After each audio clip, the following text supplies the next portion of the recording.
राजस्थान में अजमेर का Sophia girls school देश में लड़कियों के सबसे नामी स्कूलों में एक। सोफिया गर्ल्स स्कूल में बड़े बड़े रसूखदार लोगों की बेटियां पढ़ने आती थीं।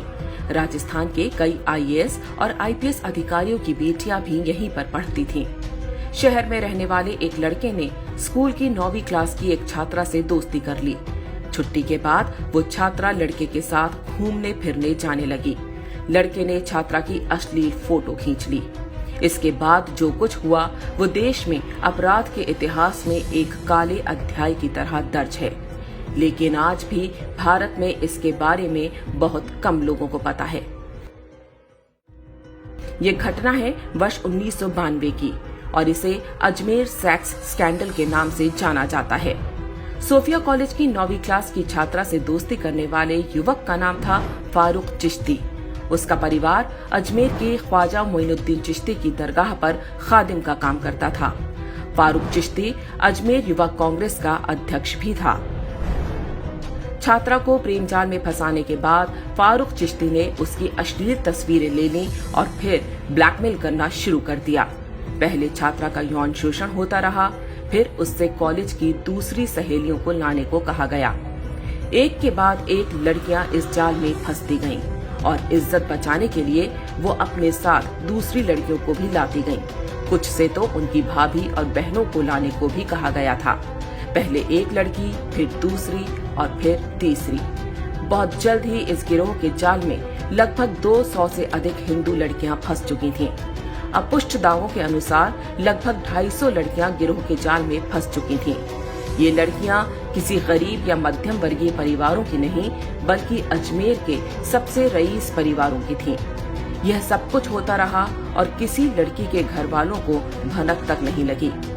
यह मात्र संयोग नहीं था कि सिर्फ हिंदू लड़कियों को ही निशाना बनाया गया, मुस्लिम लड़कियों को छुआ तक नहीं गया।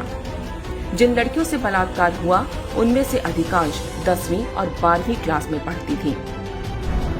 मास्टरमाइंड फारूक चिश्ती अकेला नहीं था, उसके साथ अजमेर शरीफ दरगाह से जुड़ा एक पूरा गिरोह सक्रिय था। उसके मुख्य सहयोगी थे नफीस चिश्ती और अनवर चिश्ती। ये दोनों भी युवा कांग्रेस के नेता थे। बहुत संगठित ढंग से उनका गिरोह अपना काम करता रहा।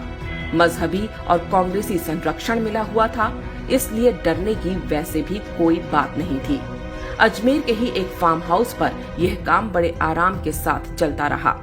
लड़कियों को लेने गाड़ी जाती थी और बाद में उन्हें घर तक भी गाड़ी से छोड़ा जाता था। बलात्कार के समय उनकी फोटो खींच ली जाती थी ताकि वो किसी के आगे मुंह खोलने की हिम्मत ना करें। उस जमाने में आज की तरह डिजिटल कैमरे नहीं होते थे। तब कैमरे की रील ढूंढने जिस स्टूडियो में गई वह भी एक मजहबी व्यक्ति का था।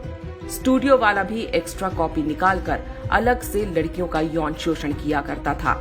ये ब्लैकमेलर्स स्वयं तो बलात्कार करते ही अपने दोस्त यारों को भी उपकृत करते। जिन लड़कियों के साथ बलात्कार और ब्लैकमेलिंग हुई उनमें से कुछ ने आत्महत्या करनी शुरू कर दी। एक ही स्कूल की छात्राओं का इस तरह आत्महत्या करना ही मामले की पोल खुलने का कारण बना।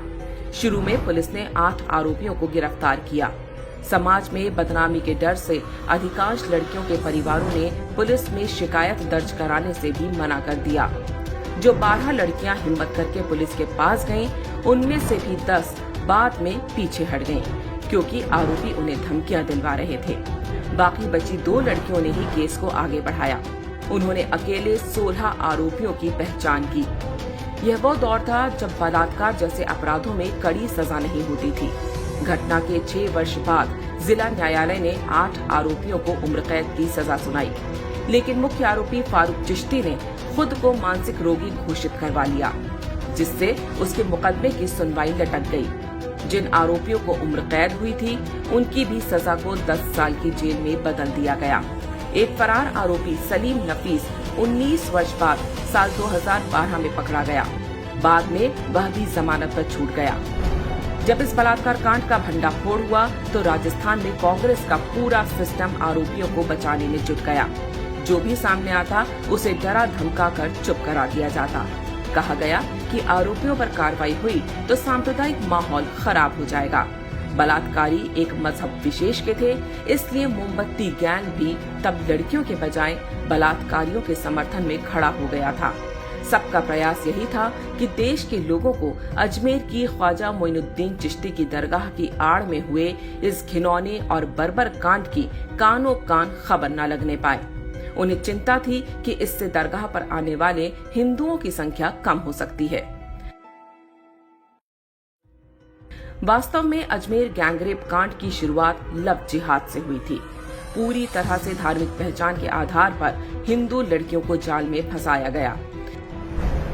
हिंदू आश्रमों और साधु संतों पर बेहूदी फिल्में बनाने वाले जिहादी बॉलीवुड ने भी कभी अजमेर के खादिमों के हाथों हुए इस बलात्कार कांड पर कोई फिल्म नहीं बनाई।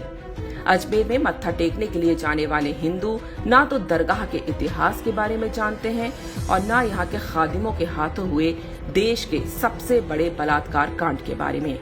उनको ये भी आभास नहीं होता कि ये मात्र किसी सूफी की दरगाह नहीं, बल्कि यहाँ ना जाने कितनी अबोध हिंदू लड़कियों की चीख भी दफन है।